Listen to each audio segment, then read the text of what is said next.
வணக்கம். ஆணவம் ஏன்? உனக்கும் ஒரு நாள் எனக்கும் ஒரு நாள் இறுதி தீர்ப்பு நாளாக வாழும் நாளெல்லாம் வேலை செய்து வேடிக்கை பார்த்து தீர்ந்தபின் நீ நெருப்பிடமும் நான் பூமிக்கடியிலும் சரணடையும் முன் எதற்கு இந்த ஆணவம்? இப்படிக்கு சாரா. உனக்கும் ஒரு நாள் எனக்கும் ஒரு நாள் அப்படின்றத நம்ம வந்து பாசிட்டிவ் டோன்லையும் எடுத்துக்கலாம், நெகட்டிவ் டோன்லையும் எடுத்துக்கலாம்.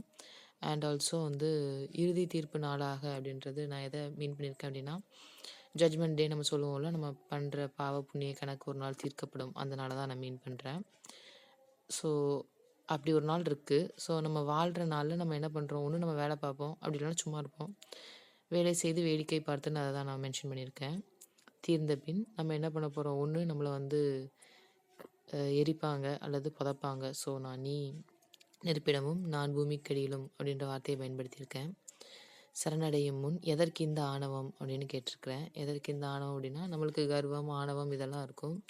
ஸோ அதெல்லாம் நம்ம கொஞ்சம் ஒரு ஓரமாக தூக்கி வச்சோம் அப்படின்னா நம்மளோட ப்ராக்ரஸ் வந்து எங்கேயோ இருக்கும்.